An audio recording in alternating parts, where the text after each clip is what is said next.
লাঠি দিয়েছেন, যেই লাঠির এত পাওয়া, যেই লাঠি মাটিতে ছাড়ার সঙ্গে সঙ্গে সাফ হয়ে যায়।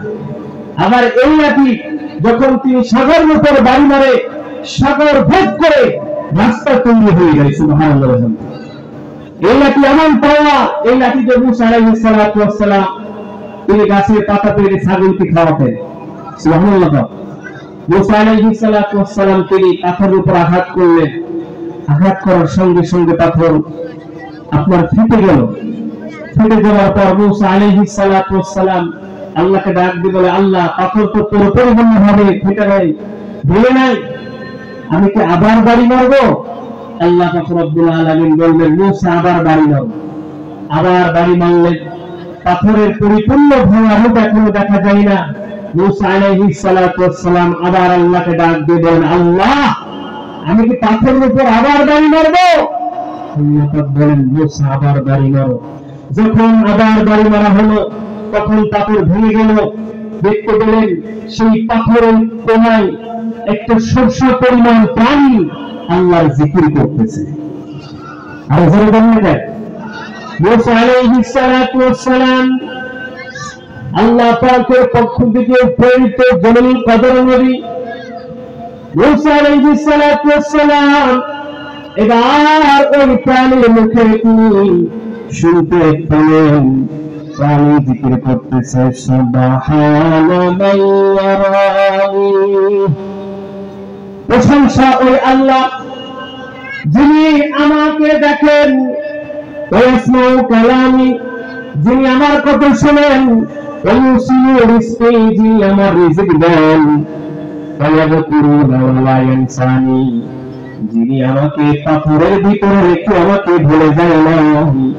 ওই আল্লাহর জিকির আমি করতেছি। সুবহানাল্লাহ। দেখেন, এই সামান্য একটা প্রাণী, ক্ষুদ্র প্রাণী, যে প্রাণী পাথর থেকে বের হতে পারে না, অথচ ওই পাথরের ভিতরে এই প্রাণী তাওয়াক্কুল করেছিল কার উপর? আরো জোরে বলুন না, কারণ আল্লাহর উপর তাওয়াক্কুল করার কারণে রব্বুল আলামিন পাথর কেন, আর যদি কোনো কঠিন কোনো বিষয় থাকে সেইখানে তিনি রিজিক পাঠাতে পারে কিনা। আল্লাহ তো নিজে বলেছেন, আমি দাব্বাতু ফিল আরদি ইল্লা আলাল্লাহি রিজকুহা ওয়া ইয়া'লামু মুস্তাকাররাহা ওয়া মুস্তাওদা'াহা কুল্লুন ফি কিতাবিন মুবিন। সুবহানাল্লাহ। আল্লাহ বলেন, যদি এমন কোন বিচরণশীল প্রাণী নয়, সাগরে এমন কোন প্রাণী নয় যার রিজিকের দায়িত্ব আমি আল্লাহ নয়। আমার মুসলমান বাবাজিরা, ব্যবসায়ী বাবাজিরা, শ্রমিক বাবাজিরা, যদি আমরা পরিপূর্ণভাবে আল্লাহর প্রতি বিশ্বাস স্থাপন করতে পারি, আল্লাহর প্রতি তাওয়াক্কুল করতে পারি, আমাদেরকে যিনি রিজিক দিবেন তিনি কে? দুই নম্বর বৈশিষ্ট্য হলো, এই অনেক ব্যবসায়ীরা আছেন যারা ব্যবসা করেন, কিন্তু ব্যবসা করার সময় ক্রেতাকে ঠকায়, এরকম লোক আছে না? পণ্যের ভালো দামটা, ভালো গুণাগুণ বলে, কিন্তু খারাপ যে গুণাগুণ এটা বলে না। এরকম লোক আমাদের দেশে আছে না? জোরে বলেন। পণ্যের যদি কোনো ভালো গুণ নাও থাকে, মিথ্যা কথা বলে হ্যাঁ এটা ভালো, এটা নেন, কিন্তু বাড়ি গিয়ে দেখে আর একটা দুর্গন্ধ জিনিস পাইবেন। এরকম আছে না? জোরে বলেন ব্যবসায়ীরা। অথচ নবী করিম সাল্লাল্লাহু আলাইহি ওয়াসাল্লাম তিনি পণ্য বিক্রি করার সময় পণ্যের যেমন ভালো গুণ আছে এটাও বর্ণনা করতে বলেছেন, আবার যদি পণ্যের কোনো খারাপ গুণ থাকে এটাও বর্ণনা করতে হবে নির্দিষ্ট টাকা। আল্লাহর নবী সাল্লাল্লাহু আলাইহি ওয়াসাল্লাম তিনি মদিনার একটা বাজার দিয়ে যাচ্ছিলেন। আল্লাহ রাসূলুল্লাহ সাল্লাল্লাহু আলাইহি ওয়াসাল্লাম مر على صدرة الطعام فأدخل يداه فيها। আল্লাহর নবী সাল্লাল্লাহু আলাইহি ওয়াসাল্লাম একজন খাদ্য বিক্রেতার পাশ দিয়ে যাচ্ছিলেন। ওই খাদ্য বিক্রেতার পাশ দিয়ে যাওয়ার সময় নবী লক্ষ্য করলেন যে খাদ্যগুলো তিনি সাজিয়ে রেখেছেন। فأدخل يداه فيها। নবী করিম সাল্লাল্লাহু আলাইহি ওয়াসাল্লাম তিনি তার হাত ঢুকিয়ে দিলেন খাদ্যের ভিতরে যখন হাত ঢুকিয়ে দিলেন তখন তিনি দেখলেন উপরের অংশগুলো শুকনা আর ভিতরের অংশগুলো নিচের অংশগুলো ভিজা। নবীজি বললেন মা হাদা সাহিবুত তাআম, হে খাদ্য বিক্রেতা ব্যাপারটা কি? তুমি বিক্রি করতেছো খাদ্য, অথচ তুমি খাদ্যের উপরের অংশ শুকনা রেখেছো আর নিচের অংশ ভিজা রেখেছো, কারণটা কি? তখন ওই খাদ্য বিক্রেতা জবাব দেয়, ইয়া রাসূলুল্লাহ সাল্লাল্লাহু আলাইহি ওয়াসাল্লাম, কিছুক্ষণ আগে বৃষ্টি পড়েছে, বৃষ্টির পানিতে খাদ্যটা ভিজে গেছে। আমি যদি এই ভিজে খাদ্য করে রাখি তাহলে আমার বিক্রি হবে না।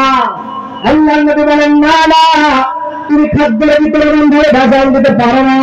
মান গাশা ফালাইসা মিন্না খুদা মিন্না, আল্লাহর নবী বলেন যে ব্যক্তি ধোঁকা দেয়, এইভাবে ধোঁকা দিয়ে ধোঁকা বানিয়ে যারা পণ্য বিক্রি করে তারা কখনো আমার উন্নত হতে পারে না। অবশ্যই বলে বিক্রিয়া আজকে অনেক ব্যবসায়ী আছে যারা ক্রেতাকে ঠকিয়ে ঠকিয়ে 2 নম্বর জিনিস দিয়ে তারা তাদের পণ্য বিক্রি করতেছে, আসলে নাই। এই সমস্ত অসাধু ব্যবসায়ের বিরুদ্ধে আমাদের সবার শিষ্যের হওয়ার দরকার আছে না? বলে বলেন। আলহামদুলিল্লাহ, তবে সবাই না, কিন্তু সব ব্যবসায়ী না, কিছু সংখ্যক ব্যবসায়ী কিন্তু তারা এই অঘটন ঘটাইতেছে। ঠিক করে বলেন। ইমাম আযম আবু হানিফা রাহমাতুল্লাহি আলাইহির একটা কথা মনে পড়ে গেল। ইমাম আযম আবু হানিফা রাহমাতুল্লাহি আলাইহি তিনি ছিলেন জগৎ বিখ্যাত একজন ইমাম। তিনি কাপড়ের ব্যবসা করতেন। তো তিনি যখন দোকানে বসতেন তার কাছ থেকে মানুষ কাপড় কিনতো, আল্লাহর দ্বীনের দাওয়াতও পেয়ে যেত। সুবহানাল্লাহ। ইমাম আযম রাহমাতুল্লাহি আলাইহি তিনি কাপড় নিয়ে এসেছেন, বিভিন্ন ধরনের কাপড়ের থান নিয়ে এসেছেন। হঠাৎ করে দেখলেন যে একটা কাপড়ের থানের ভিতরে কিছু কাপড় ছিঁড়া এবং নষ্ট কিছু কাপড়। তিনি তার কর্মচারীকে ডাক দিয়ে বললেন, কর্মচারী, তুমি যখন এই কাপড়টা বিক্রি করবা এটাকে অবশ্যই অবশ্যই তুমি তাকে বর্ণনা করবা যে এই কাপড়ের ভিতরে কিছু সমস্যা আছে, যদিও কাপড়টা দেখছি অনেক ভালো, তারপরে তুমি বর্ণনা করবা। ইমাম আবু হানিফা রাহমাতুল্লাহি আলাইহি তিনি চলে গেলেন। হঠাৎ করে একজন ইহুদি এসে ওই কর্মচারীর কাছ থেকে ওই কাপড়ের থানটা চুরাই করে ফেলেছে। সুবহানাল্লাহ। ইমাম আবু হানিফা রাহমাতুল্লাহি আলাইহি তিনি এবার যখন তিনি দোকানে আসলেন, এসে কর্মচারীকে ডাক দিয়ে বলতেছেন, এই সে কাপড়টা কই? বলে কাপড়ের থান।